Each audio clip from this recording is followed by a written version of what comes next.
بسم اللہ الرحمن الرحیم۔ میری شادی ایک بہت امیر گھرانے میں ہوئی تھی۔ میں بیرون ملک گھومتی پھرتی، اماں ابا کا فون آتا تو بیزاری سے کاٹ دیتی۔ 4 سال بعد پاکستان واپس لوٹی تو اماں ابا سے ملنے ان کے گھر گئی۔ سب مجھے حیرت بھری نگاہوں سے دیکھنے لگے۔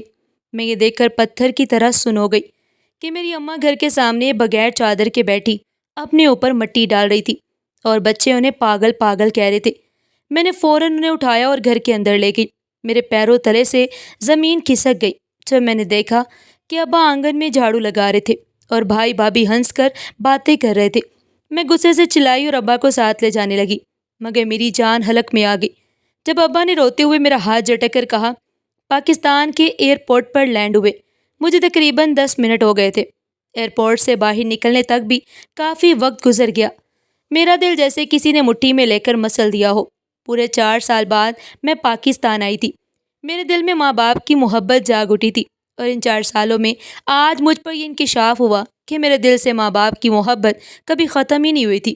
وقتی طور پر اس پر دھول مٹی جم گئی تھی، لیکن اب سارا گرد و غبار ہٹ گیا تھا اور مجھے ان کی محبت صاف اور واضح طور پر اپنے دل میں محسوس ہو رہی تھی۔ میرا دل چاہ رہا تھا کہ میں اٹھ کر ان کے پاس پہنچ جاؤں۔ میرا ان سے کوئی رابطہ ممکن نہیں رہا، اور یہ سب کیوں ہوا تھا، یہ ایک بہت بڑا راز تھا جو میں نے کبھی کسی پر ظاہر نہیں کیا تھا۔ دل پر ہاتھ رکھ کر اپنے دھڑکتے ہوئے دل کو سنبھالا اور ٹیکسی میں بیٹھ کر اپنے پرانے گھر کا پتہ دیا۔ دل ہی دل میں دعا کری تھی، یا اللہ، جس پتے پر جا رہی ہوں وہاں میرے ماں باپ اور بہن بھائی مجھے مل جائے۔ اور بالآخر میری یہ دعا قبول ہو گئی۔ جیسی میں اپنے محلے میں داخل ہوئی، میرے قدم جیسے زمین میں گڑ گئے۔ سب سے پہلے میری نظر جس پر پڑی وہ میری ماں تھی، جو انتہائی بری حالت میں وہاں بیٹھی عجیب و غریب حرکتیں کر رہی تھی۔ میری آنکھیں نم ہو گئیں۔ 4 سال بعد ماں باپ سے ملنے کی خوشی ایک دم غم میں بدل گئی۔ کاش یہ سب میں نے نہ دیکھا ہوتا۔ کاش یہ سب دیکھنے سے پہلے ہی میں دنیا سے رخصت ہو گئی ہوتی۔ دنیا کا سب سے بڑا دکھ اپنے ماں باپ کو اپنی آنکھوں کے سامنے بوڑھا اور بے بس ہوتے دیکھنا، اور یہ محسوس کرنا کہ ان کے اس دنیا میں دن اب کم رہ گئے ہیں۔ میں نے ماں کو اس حال میں دیکھا تو وہیں بیٹھ کر رونے لگی۔ وہ شاید نیم پاگل ہو گئی تھی اور رو رہی تھی۔ انہیں دیکھ کر میرا دل جیسے کسی نے مٹھی میں لے کر مسل دیا۔ میں فوراً انہیں کندھوں سے تھام کر گھر کی طرف لے گئی، اور وہاں ایک اور منظر میرا منتظر تھا، جسے دیکھ کر میں نے بے اختیار اپنے سینے پر ہاتھ رکھا اور وہیں زمین پر بیٹھ گئی۔ خدا کسی کو بھی یہ منظر نہ دکھائے جو میں نے دیکھا تھا۔ میرے ابا مزدوری کرتے ہوئے اپنے ہی گھر میں نظر آئے۔ یہ عمر تو ان کی مزدوری کرنے کی نہیں تھی۔ کام سے تھکے ہوئے ہاتھوں اور لرزتے قدموں کے ساتھ وہ گھر کے کام انجام دے رہے تھے، اور جیسے ہی میری نظر گھر کے اندر پڑی تو میں ساکت ہو گئی۔ میں دوڑ کر ابا کے پاس گئی اور گلے لگ گئی۔ انہوں نے پہچان تو لیا، لیکن جھٹک کر جو جملہ کہا اس نے میرے دل کو توڑ دیا۔ مجھے لگا کہ 4 سال کا میرا انتظار ختم نہیں بلکہ اور بڑھ گیا ہے، اور اب میں کبھی ان کے دل میں ویسی جگہ نہیں بنا پاؤں گی جیسے پہلے تھی۔ ان کا یہ جملہ مجھ پر ایک عذاب بن کر گرا، اور میں وہیں زمین پر بیٹھ کر روتی چلاتی رہی۔ یہ سب میں نے خود اپنے ہاتھوں سے لکھا تھا۔ کیا یہ سب میری قسمت میں تھا یا میرا اپنا قصور؟ میں جان نہ سکی۔ رو رو کر میرا برا حال ہو گیا۔ تب مجھے ماضی کے وہ دن یاد آ گئے جو میں نے گھر میں گزارے تھے، اور ماضی ایک فلم کی طرح میری آنکھوں کے سامنے چلنے لگا۔ جب سے ہوش سنبھالا، خود کو ایک غریب گھرانے میں بڑا ہوتے پایا۔ میں گھر کی سب سے چھوٹی بیٹی تھی۔ مجھ سے بڑا ایک بھائی اور ایک بہن تھی۔ ابا مزدوری کرتے تھے۔ گھر بھی بہت چھوٹا تھا، ایک ہی کمرہ تھا جس میں غسل خانہ بھی تھا، کچن بھی وہیں تھا، اور وہیں ہم سوتے اور کھاتے تھے۔ یہی ہماری غربت کے دنوں کی داستان تھی۔ ابو بہت زیادہ محنت کش انسان تھے۔ ہر ممکن حد تک کوشش کرتے تھے کہ ہم بہن بھائیوں کو ایک بہترین مستقبل فراہم کر سکے، لیکن ان کی قسمت میں شاید خدا نے صرف محنت ہی لکھی تھی، اس لیے وہ مسلسل جدوجہد کر رہے تھے اور ہاتھ میں کچھ نہیں آ رہا تھا۔ بھائی بہت ہی نکما تھا۔ ابو نے اسے بہت جگہ کام پر لگانے کی کوشش کی، لیکن اسے پڑھائی سے کوئی خاص دلچسپی نہیں تھی۔ بہن بھی بس گھر کے کاموں میں اپنا وقت گزار رہی تھی۔ میں واحد تھی جسے پڑھنے لکھنے کا بے حد شوق تھا۔ جب میں کئی دفعہ مطالعہ کرتی تو بھائی میرا مذاق اڑاتا کہ تو پڑھ لکھ کر کیا کرے گی؟ ہمارے خاندان میں ویسے بھی کوئی پڑھا لکھا نہیں ہے، تو پڑھ کر کون سا تیر مار لے گی؟ مجھے اس کی باتیں بہت بری لگتی تھی۔ یہاں یہ بات بھی بتاتی چلوں کہ ہم تینوں بہن بھائیوں میں میری سوچ سب سے الگ اور اونچی تھی۔ میں اکثر بھائی کو سمجھاتی کہ اگر پڑھ لکھ کر نوکری لگ گئی تو تھوڑا بہت گھر چلانے میں آسانی ہو جائے گی۔ وہ میرا مذاق اڑاتا کہ آج تک ہمارے خاندان میں کسی لڑکی نے نوکری نہیں کی، تو پڑھ لکھ کر نوکری کیا کرے گی اور تیرا پیسہ کون کھائے گا؟ میں جب ابو کو گھستے ہوئے دیکھتی تو مجھے بہت افسوس ہوتا۔ میں امی کو بھی کہتی کہ آپ ابو کا حال بٹایا کریں، تو امی کہتی تھی کہ تمہارے باپ کی انا بہت بڑی ہے، وہ نہیں چاہتا کہ گھر کی عورت اس کا ہاتھ بٹھائے، اس لیے اگر وہ غربت میں ہی رہنا پسند کرتا ہے تو اس میں میرا کیا قصور ہے؟ میں تو اس کا ساتھ دینے کو تیار ہوں۔ میں اکثر ابو کو بھی سمجھایا کرتی تھی، لیکن ان کے دل میں ہمارے لیے بے حد محبت تھی، اس لیے وہ نہیں چاہتے تھے کہ جو تکلیف وہ اٹھا رہے ہیں وہ ہمیں بھی اٹھانی پڑے۔ وہ صبح سویرے گھر سے نکل جاتے اور رات کو ہی واپس آتے۔ جگہ جگہ انہیں مزدوری کرنے کے لیے بلایا جاتا اور بہت تھوڑے پیسے دیے جاتے۔ اکثر بڑی رقم ٹھیکیدار کی جیب میں چلی جاتی اور مزدوروں کو کچھ زیادہ نہیں مل پاتا۔ دوسری طرف بھائی بھی نکما تھا، وہ آرام پسند تھا اور اسے آرام کے علاوہ اور کچھ نہیں سوچنا آتا تھا۔ میں 16 سال کی ہو چکی تھی۔ میں نے سرکاری اسکول سے تعلیم حاصل کرنا شروع کر دی، جو ہمارے گھر سے تھوڑا دور واقع تھا، اس لیے مجھے کوئی مشکل پیش نہیں آئی۔ وہاں سے کاپیاں کتابیں سب مل جایا کرتی تھی، یہاں تک کہ میں نے میٹرک اچھے نمبروں سے پاس کر لیا، اور تب لڑ جھگڑ کر ضد کر کے میں نے پہلی دفعہ گھر میں ٹیوشن پڑھانا شروع کیا۔ ہمارے محلے میں بہت سے ایسے بچے تھے جو پڑھنا چاہتے تھے، لیکن ان کے پاس وسائل نہیں تھے۔ میں نے انتہائی کم فیس میں، یعنی کوئی 100-150 روپے میں، محلے کے بہت سے بچوں کو اپنے گھر میں اکٹھا کر لیا اور شام کے وقت انہیں پڑھایا کرتی تھی۔ یوں میرے پاس کوئی 1000-1500 روپے ہو جاتے، اور وہ پیسے میں ابو کے ہاتھ میں رکھ کر انہیں تسلی دیتی کہ یہ آپ کی بیٹی کی طرف سے آپ کی اس جدوجہد کا انعام ہے جو آپ نے ہماری تعلیم و تربیت پر خرچ کی ہے۔ بھائی کی حالت دیکھ کر مجھے افسوس ہوتا، وہ اکثر ابو سے لڑتا اور اپنے دوستوں کے پیچھے پیسے اڑاتا، جبکہ ابو کے پاس تو اتنے پیسے بھی نہ بچتے کہ وہ گھر کے اخراجات پورے کر سکے۔ میں یہ حالات دیکھ کر دل ہی دل میں کرہتی رہتی، لیکن کچھ کر نہ سکتی۔ جتنا کر سکتی تھی اتنا کر رہی تھی، اس کے سوا میرے بس میں اور کچھ نہیں تھا۔ میں اکثر اللہ سے دعا کرتی کہ وہ ہمارے حالات بدل دے، اور شاید میری دعا قبول بھی ہو گئی تھی۔ ایک دن ابو خوشی خوشی گھر داخل ہوئے۔ انہوں نے ہمیں خوشخبری سنائی کہ 2-3 دن میں ہم یہ گھر چھوڑ کر دوسرے گھر میں شفٹ ہو جائیں گے۔ سب سے زیادہ حیرت مجھے تب ہوئی جب ابو سے میں نے کہا کہ یہ کیسے ہو سکتا ہے؟ کیا آپ کوئی خواب دیکھ رہے ہیں؟ ابو نے میرے سر پر شفقت بھرا ہاتھ رکھا اور کہا، تیری دعائیں رنگ لے آئی ہیں۔ اس گھر میں تو ہی سب سے زیادہ چاہتی تھی کہ ہم اس غربت کے دنوں سے نکل آئیں اور محنت کریں۔ دیکھ، تیری دعا قبول ہو گئی ہے، اور مجھے میرے سیٹ نے ایک دوسرے بڑے کرائے کے مکان میں شفٹ ہونے کا کہا ہے۔ اس نے مجھے کام دینے کا بھی وعدہ کیا ہے۔ اس نے 6 سے 7 عمارتوں کا کام ایک ساتھ ٹھیکے پر لے لیا ہے۔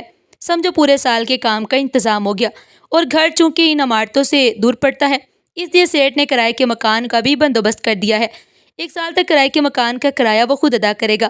یہ خبر ہمارے لیے کسی نعمت سے کم نہیں تھی، اس لیے میں خوشی سے رو پڑی تھی، اور ہم یہاں اس چھوٹے سے محلے سے نکل کر ایک بہترین محلے میں آ گئے تھے، جہاں ہم دن رات گزارنے والے تھے۔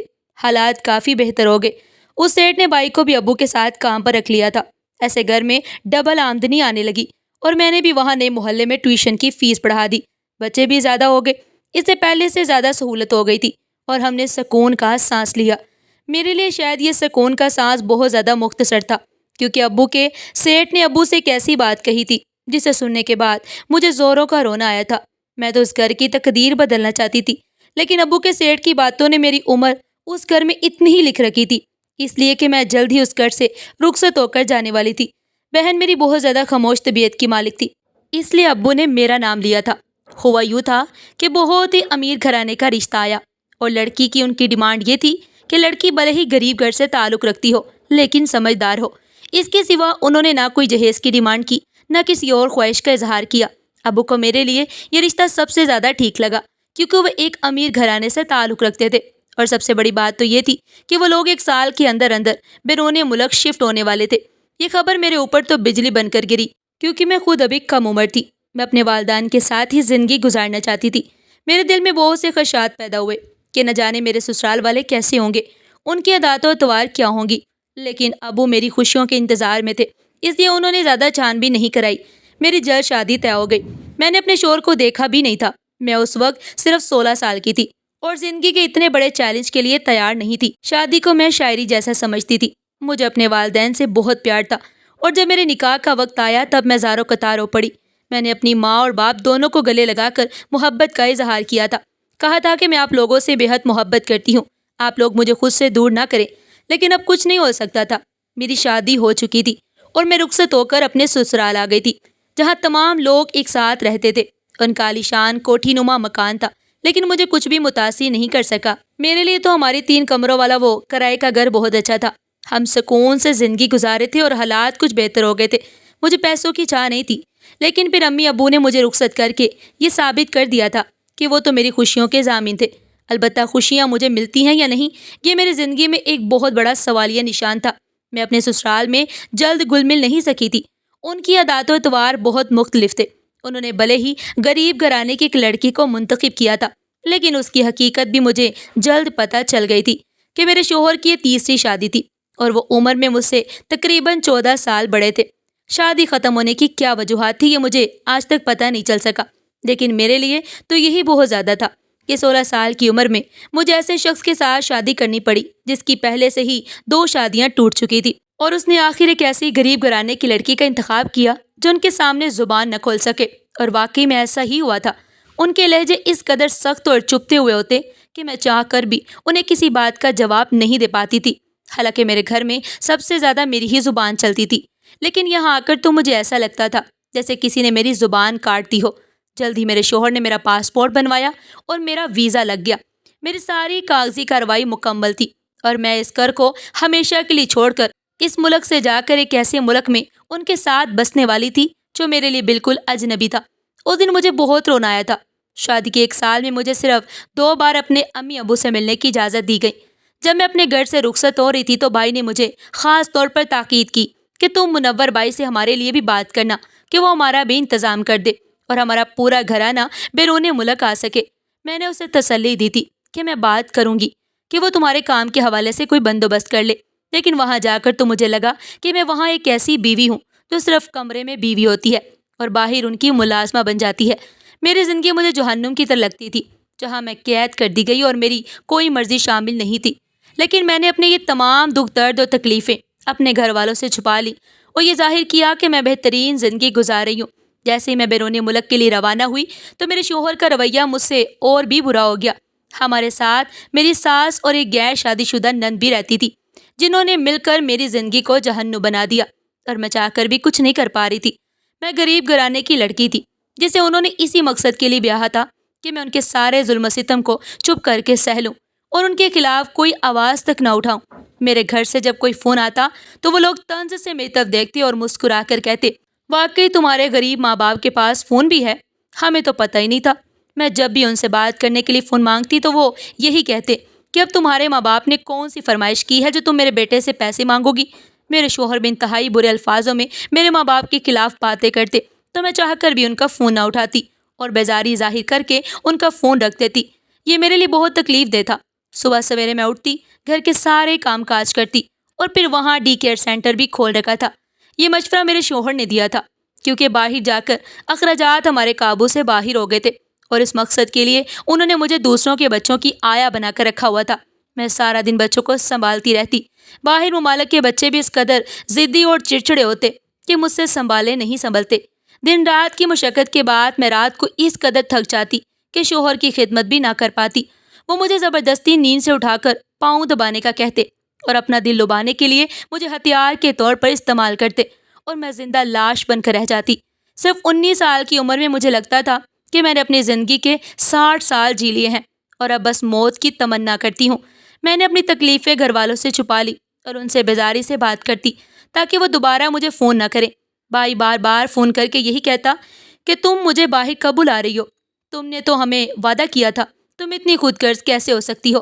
تم یہ کیوں بھول گئی کہ تم غریب گھرانے میں پیدا ہوئی ہو؟ اب اگر اونچے گھرانے میں باپ کی مدد سے تمہاری شادی ہوئی ہے تو تم ہمارے ساتھ اس قدر بیزاری والا سلوک کیوں کر رہی ہو؟ میری آنکھوں میں آنسو آ جاتے اور میں یہ سوچ کر روحان سی ہو جاتی کہ میں انہیں حقیقت کیا بتاؤں۔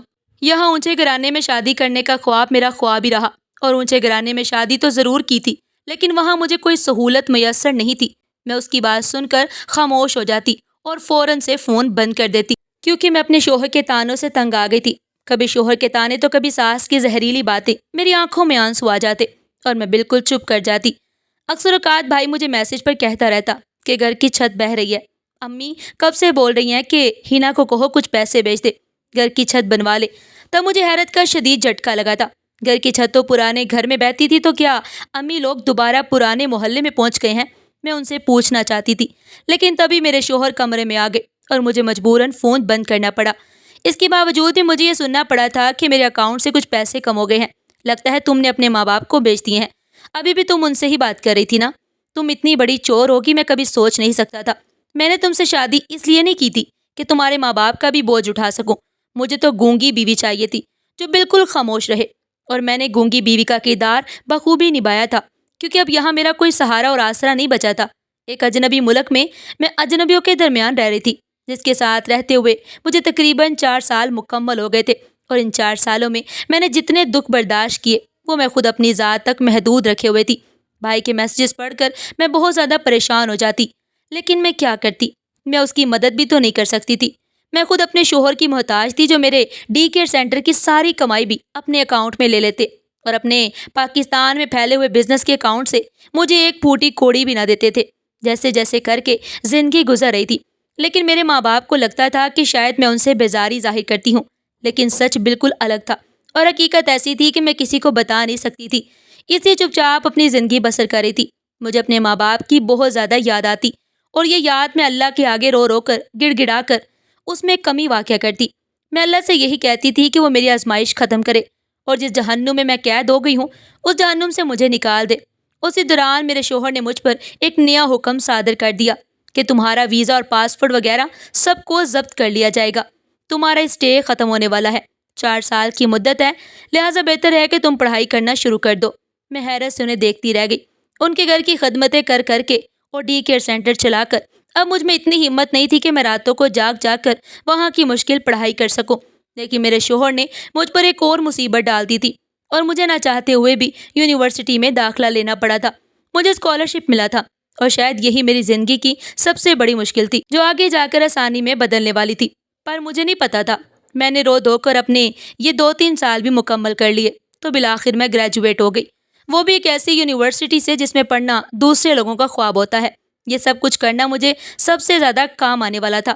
میں اکثر فون کو دیکھا کرتی کہ شاید میرے ماں باپ بہن بھائی کی کوئی خبر آ جائے۔ میں انہیں بہت زیادہ یاد کرتی تھی، لیکن میرے سسرال اور شوہر کی طرف سے پابندی آئی تھی کہ اپنے پینڈو ماں باپ اور بہن بھائیوں کی یہاں باتیں نہ کیا کرو، اور نہ ان کا فون اٹھایا کرو۔ تمہارے غریب ماں باپ سے ہم کوئی تعلق نہیں رکھنا چاہتے، لہٰذا تم بھی ہماری سوسائٹی میں موو آن کرنا سیکھ لو اور ان سے تعلق اور رابطہ ختم کر دو۔ یہ میرے لیے زندگی کا سب سے مشکل فیصلہ تھا، پر میں مجبور تھی اور کچھ کر بھی نہیں سکتی تھی۔ 4 سال گزر گئے تھے۔ ایک روز میرے شوہر گھر واپس آئے تو انہوں نے مجھے کمرے میں بلایا۔ میں روز کی طرح کام کر رہی تھی، یہاں سکون کا ایک لمحہ بھی مجھے نصیب نہیں تھا۔ ان کی پکار سن کر میں کانپتے ہوئے ان کے پاس گئی تو انہوں نے مجھے اپنے پاس بٹھایا اور کہا، کل تمہاری فلائٹ ہے، تمہارے کاغذات کا کچھ کام باقی ہے تو تمہیں پاکستان واپس جانا ہوگا، اور چند دن وہاں گزار کر جب میں تمہارے کاغذات واپس بھجواؤں گا تب تم مستقل طور پر یہاں کی رہائشی بن جاؤ گی۔ کچھ عرصہ کے لیے تمہیں پاکستان رہنا پڑے گا اور تمہیں اپنے ماں باپ کے پاس جانا ہوگا۔ ان کی بات سن کر میں اچھل پڑی، میری آنکھوں میں آنسو آ گئے تھے۔ مجھے اپنے ماں باپ سے ملنے کی بہت زیادہ خواہش تھی، اور اللہ پاک میری یہ خواہش ایسے پوری کرے گا مجھے بالکل بھی علم نہیں تھا۔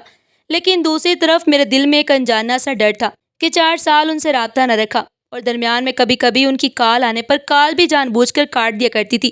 انہیں تو میری مشکلات کا علم تک نہیں تھا، لیکن اب مجھے یہ سوچ کر ہی بے چینی ہو رہی تھی کہ وہ لوگ میرے بارے میں کیا سوچتے ہوں گے۔ اماں کیسی ہوں گی، ابا کیا کرتے ہوں گے، بہن کا کیا ہوگا، بھائی نے شادی کر لی ہوگی یا پھر نوکری کی وجہ سے در بدر پھرتا ہوگا۔ یہ ساری سوچیں میرے ذہن پر حملہ آور ہوئی، اور اس پوری رات مجھے نیند نہ آئی۔ اگلی صبح میں نے جلدی اٹھ کر پیکنگ کی اور پاکستان آنے کے لیے ایئرپورٹ پہنچ گئی۔ ایک لمبی فلائٹ کے بعد جب میں نے پاکستان کی سرزمین پر قدم رکھا تو میری آنکھوں سے آنسو جاری ہو گئے اور میں وہیں سجدہ ریز ہو گئی۔ اپنی مٹی کی خوشبو سونگھ کر مجھے لگا تھا کہ میری ساری تکلیفیں ختم ہو گئی ہیں۔ 10 منٹ بعد جب میں ایئرپورٹ سے باہر آئی تو ٹیکسی لے کر میں نے سیدھا اپنے محلے کا رخ کیا۔ بھائی کے اس میسج سے کہ ہمارے گھر کی چھت بہہ رہی ہے، میں نے اندازہ لگایا تھا کہ ابو کی نوکری کے معاہدے کی مدت ختم ہونے کے بعد انہیں دوبارہ پرانے محلے بیچ دیا گیا ہوگا۔ تبھی وہاں کی چھتیں ٹپک رہی تھی جس کے لیے بھائی نے آج سے 3 سال پہلے مجھ سے پیسوں کا مطالبہ کیا تھا، اور میں اس کا یہ مطالبہ اپنے شوہر کی ہٹ درمی اور تکبر بری انا پرست شخصیت کی وجہ سے پوری نہ کر پائی۔ البتہ بعد میں نے کئی دفعہ اس کے اکاؤنٹ میں چپکے سے پیسے بھیجے، لیکن اس وقت مدد نہ کر سکی تھی۔ اس بات کا مجھے ساری عمر افسوس رہے گا۔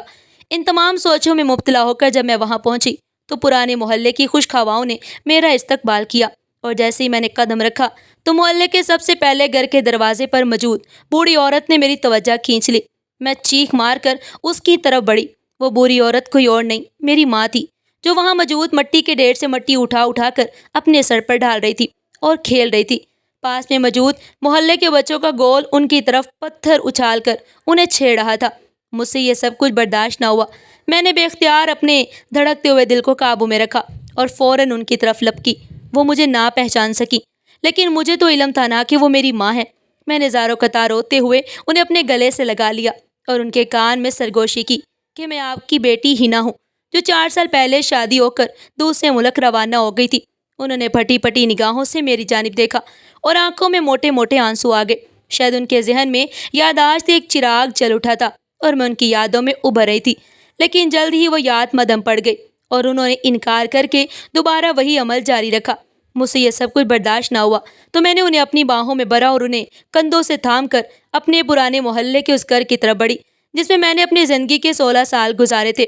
جیسے ہی میں گھر کی دہلیز پر پہنچی تو وہاں کا منظر دیکھ کر زاروں قطار ہونے لگی۔ وہاں میرے ابا انتہائی ضعیفی کی حالت میں صحن میں جھاڑو لگا رہے تھے اور اپنی دکھتی ہوئی کمر پر بار بار ہاتھ رکھ کر کچھ بڑبڑا رہے تھے۔ مجھ سے یہ منظر دیکھا نہ گیا۔ میں نے بے اختیار انہیں پکارا، ابو، ابو آپ کیسے ہیں؟ ابو آپ یہ کیا کر رہے ہیں؟ میں دوڑ کر ان کے گلے لگ گئی۔ تبھی میری نظر صحن میں کرسی پر بیٹھے میرے بھائی اور بھابھی پر پڑی، جو ابو کو دیکھ کر مسکرا رہے تھے اور ان سے مذاق کر رہے تھے۔ یہ منظر دیکھ کر میرے پیروں تلے سے زمین ہی نکل گئی۔ مجھے لگا کہ ان 4 سال کی تکلیف کا ایک نیا دور شروع ہو گیا ہے۔ جیسے میں الگ ہوئی، انہوں نے ایک جھٹکے سے مجھے دور دھکا دیا اور نفرت سے میری طرف دیکھتے ہوئے پوچھا، تم کون ہو؟ میں رو پڑی اور کہا، ابو میں آپ کی بیٹی ہینا ہوں، آپ سے ملنے آئی ہوں۔ لیکن ابو نے مسکراتے ہوئے اذیت ناک نگاہوں سے مجھے دیکھ کر کہا، میری بیٹی ہینا تو اسی وقت مر گئی تھی جب اس نے بیرون ملک ہمارے فون پر بیزاری ظاہر کرنا شروع کر دی اور کہا تھا کہ اب اس کا اس گھر سے کوئی لینا دینا نہیں۔ میرا سر شرمندگی سے جھک گیا۔ میں زاروں قطار ہونے لگی۔ امی کا پوچھا تو انہوں نے جھاڑو ایک طرف پھینک دیا۔ بھائی اور بھابھی کو اب بھی مجھ سے کوئی غرض نہیں تھی، بس تماشائی کی طرح میرے اور ابو کے درمیان ہونے والی گفتگو کو سن رہے تھے۔ ابو نے روتے ہوئے میری طرف دیکھا۔ اپنے ماں باپ کی آنکھوں میں آنسو دیکھنا دنیا کا سب سے مشکل کام ہے، اور آج میں اس مشکل اور تکلیف دہ مرحلے سے گزر رہی تھی۔ ابو نے کہا، تم ہمارے لیے جب سے اجنبی ہوئی ہو تب سے تمہاری ماں کی حالت ہے۔ تمہاری بہن بیمار ہو کر اس دنیا سے رخصت ہو گئی، تمہیں خبر تک نہ ہوئی، تم نے افسوس تک کا اظہار نہ کیا۔ تمہارا بھائی تو ہمیں اس حالت میں لا کر خوش ہے، اپنی بیوی کے اشاروں پر ناچتا ہے، اور ہم دونوں میاں بیوی کو جب اپنے ہی اولاد کے ہاتھوں اپنے رزق کا لقمہ چھن گیا تو ہم نے اس کی غلامی شروع کر دی۔ یہاں میں ان کے گھر کا کام کرتا ہوں، سودا صرف لاتا ہوں، صفائی کرتا ہوں۔ شروع سے مزدوری کی عادت ہے، یہ سب کچھ مشکل نہیں لگتا، لیکن اب عمر جواب دے گئی ہے اور کچھ تم نے جو بے رخی اختیار کی، اپنے بوڑھے ماں باپ کو نظر انداز کیا، ان کے مستقبل کے بارے میں نہ سوچا، اتنا نہ ہوا کہ اپنے نکمے بھائی کو نوکری پر لگا دو۔ آج مجھ سے میرے غم کے بارے میں پوچھنے آ گئی ہو؟ ان 4 سال کا حساب تو دو جس میں تم نے ہم سے بیزاری ظاہر کی، ہمارا فون تک کاٹ دیا، پیسوں کی ضرورت تک پوری نہ کی، حالانکہ ان 4 سال میں صرف 2 دفعہ تم سے پیسوں کا مطالبہ کیا تھا۔ میں حیران ہو گئی۔ میں نے اپنے بھائی کی طرف دیکھا جو اپنا سر جھکا چکا تھا۔ اب یہ تو ہر 4 مہینے بعد مجھ سے پیسے منگواتا تھا اور میں نے کئی دفعہ اسے پیسے بھیجے تھے۔ فون پر بیزاری ظاہر ضرور کرتی تھی، لیکن مدد میں نے کئی بار کی۔ کیا آپ کو پیسے نہیں ملے تھے؟ ابو نے نفی میں سر ہلایا۔ تمہاری ماں کے علاج کے لیے بھی پیسوں کی ضرورت تھی۔ ٹھیکیدار نے 1 سال تک ہمیں خوب عیش کروائی اور پھر ہمیں رسوا کر کے اس گھر سے نکال کر دوبارہ یہاں لے آیا، اور آج تک ہم یہی ہیں۔ کاش تم ہم سب سے رابطہ نہ توڑتی تو آج یہ سب کچھ نہ ہوتا۔ ہماری اس حالت کی ذمہ دار کہیں نہ کہیں تم ضرور ہو۔ ہم نے تمہیں امیر گھرانے میں بیاہ دیا تھا، اس لیے نہیں کہ تم اپنی زندگی اور مستقبل کے بارے میں خود غرض ہو کر سوچو، بلکہ تمہیں اپنے بھائی کے بارے میں سوچنا چاہیے تھا، اپنے بوڑھے ماں باپ کا سہارا بننا چاہیے تھا۔ کم از کم ہمیں وہاں نہ بلاتی، لیکن پاکستان میں ہمارے لیے کوئی انتظام کر دیتی۔ میرا دل جیسے بند ہونے لگا۔ میں سر جھکا کر ابو کی گود میں سر رکھ کر بری طرح رو پڑی۔ ابو، جو نظر آتا ہے ہمیشہ وہی سچ نہیں ہوتا۔ آپ کو لگتا تھا کہ میں بیزار ہو کر فون بند کر دیتی تھی، لیکن اس کے پیچھے کی وجہ آپ کو معلوم نہیں تھی۔ یہ ایک بہت بڑا راز ہے جو آج آپ کے سامنے کھول رہی ہوں۔ آپ نے 16 سال کی عمر میں اپنی بیٹی کی ایک امیر گھرانے میں شادی کی، جس کا آپ نے خواب دیکھا تھا، وہ شرمندہ تعبیر ہوا۔ آپ کو لگتا ہے کہ میں نے عیش و عشرت میں اپنوں کو بلا دیا ہے، تو ایسا کچھ بھی نہیں ہے۔ آپ نے جس سے میری شادی کی وہ مجھ سے تیسری شادی کر رہا تھا۔ وہاں جا کر میں آرام سے نہیں رہ رہی تھی، وہاں جا کر مجھے دن رات کام کرنا پڑا۔ بظاہر تو وہ امیر گھرانے کے لوگ تھے، لیکن باہر ممالک میں جا کر ان کا کاروبار بھی بالکل ایک عام سے گھرانے کے کاروبار کے برابر تھا۔ البتہ خواہشات کے ساتھ ساتھ چند عیش و عشرت کے دن بھی گزرے، لیکن وہ محنت کے ان دنوں کے مقابلے میں بہت تھوڑے تھے۔ میں نے دن رات وہاں ڈی کیئر سینٹر چلایا، اس کی کمائی بھی اپنے شوہر کے ہاتھ پر رکھی۔ وہ لوگ اتنے کم ظرف واقع ہوئے کہ آپ لوگوں سے تعلق توڑنے کا کہا۔ ہر وقت مجھے یہی تانے دیے جاتے کہ تمہیں جہیز نہیں دیا گیا، تم غریب گھرانے کی لڑکی ہو، تم اپنے ماں باپ سے تعلق مت رکھو۔ جب کبھی آپ کا فون آتا تو مجھے یہی سننے کو ملتا کہ یہ تو اپنے ماں باپ کی مدد کرنے کو مری جا رہی ہے، ہر وقت ہمارے پیسوں کو اپنے ماں باپ اور غریب گھرانے پر خرچ کرتی ہے، جبکہ ایسا کچھ بھی نہیں تھا۔ میں نے جب کبھی بھائی کی مدد کے لیے پیسے بھیجے تو وہ اپنے ہاتھ کی کمائی سے بھیجے تھے اور اپنے شوہر کی جمع پونجی سے 1 روپیہ تک خرچ نہ کیا۔ لیکن آج آپ لوگوں کی یہ حالت دیکھ کر مجھے لگ رہا ہے کہ اگر میں پہلے ہی ان لوگوں کے خلاف آواز بلند کر کے انہیں خاموش کرا دیتی تو آج یہ سب نہ ہوتا۔ بے حد افسوس ہے، آپ لوگ مجھے معاف کر دے۔ میں بری طرح رو پڑی تھی۔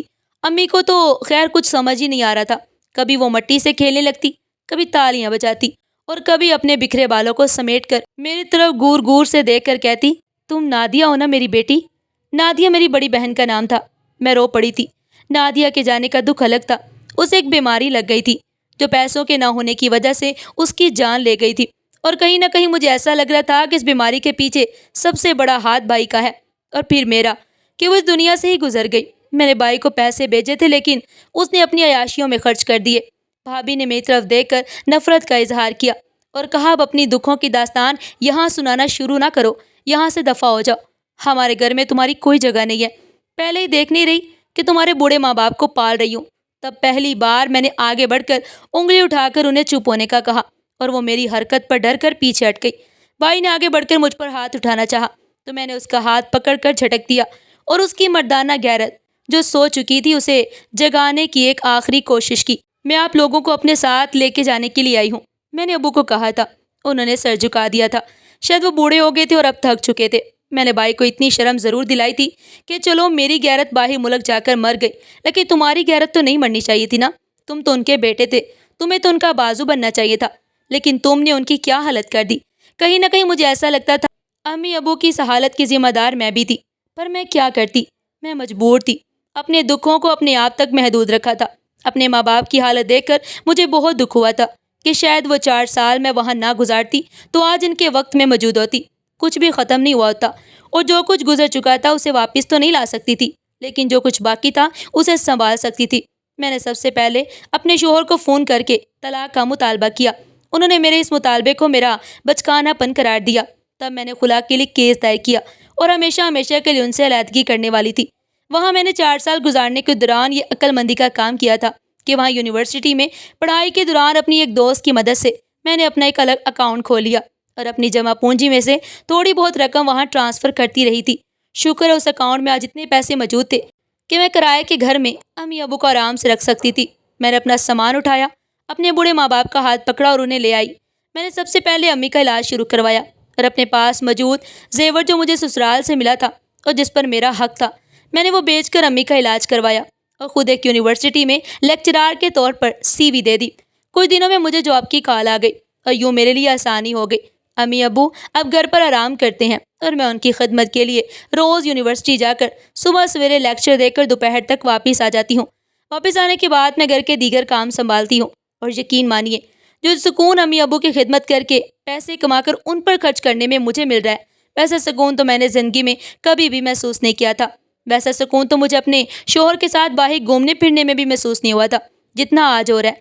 مجھ سے بہت بڑی غلطی ہوئی تھی۔ میں نے اپنے دکھ کو اپنے تک محدود رکھا، اپنے ماں باپ سے لاتعلقی ظاہر کی کہ انہیں اپنے دکھ نہ بتاؤں، لیکن ان کی حالت دیکھ کر میں نے سب کچھ چھوڑنے کا فیصلہ کر لیا تھا اور آج مجھے اپنی جنت اپنے ہاتھوں میں محسوس ہو رہی تھی۔ میں نے اپنی ڈوبتی ہوئی جنت کو بچا لیا اور اپنے ماں باپ کو اپنے ساتھ رکھ کر اپنے ان 4 سالوں کے گناہوں کا کفارہ ادا کر دیا تھا جو میں نے اپنے شوہر اور سسرالیوں کے رویے کی وجہ سے تنگ آ کر ان سے کنارہ کشی اختیار کر کے اپنے ذمہ مول لیا تھا۔ بھائی کی حالت اب بھی ویسی کی ویسی ہے، کبھی جوے کی لت میں تو کبھی نشے کے لیے۔ اس حالت میں خود بھی برابر کا کردار ادا کیا تھا۔ اب گھر گھر لوگوں کے گھروں میں پیسے مانگ کر اپنے گھر کے خراجات چلا رہا تھا۔ مجھے اس کی حالت دیکھ کر افسوس بھی ہوتا ہے، لیکن میں یہ جان گئی ہوں کہ کوئی جب تک اپنی حالت بدلنے کے لیے کوشش نہیں کرتا خدا بھی اس کی حالت نہیں بدلتا۔ میری مثال میرے سامنے تھی۔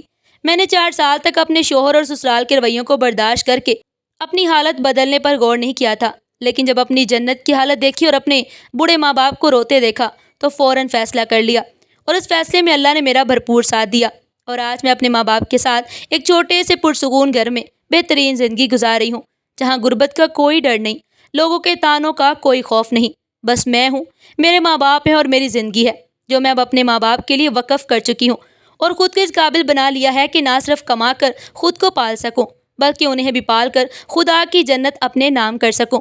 ناظرین، زندگی میں حالات کیسے بھی ہوں، ہمت اور حوصلہ کبھی ہاتھ سے مت جانے دیں۔ اپنے ماں باپ کی خدمت، ان کا ساتھ اور ان کی دعائیں دنیا کا سب سے قیمتی خزانہ ہے۔ اگر کبھی وقت اور حالات آپ کو توڑ بھی دے تو یاد رکھیں کہ ایک مضبوط قدم، ایک سچا فیصلہ اور اللہ پر کامل بھروسہ آپ کو وہیں واپس لا سکتا ہے جہاں سکون اور خوشی ہے۔ اپنی جنت کو پہچانیے اور اسے سنبھال کر رکھیے، کیونکہ جب تک ماں باپ کا سایہ ہے آپ کی دنیا مکمل ہے۔ اگر یہ کہانی اور پیغام آپ کے دل کو چھو گیا ہے تو پلیز اس ویڈیو کو دل سے لائک کریں، اپنے دوستوں اور اپنی فیملی کے ساتھ شیئر کریں تاکہ یہ پیغام زیادہ سے زیادہ لوگوں تک پہنچے، اور مزید ایسی کہانیاں سننے کے لیے ہمارے چینل ایڈیو پن پوائنٹ کو سبسکرائب کرنا مت بھولیے گا۔ شکریہ، اللہ حافظ۔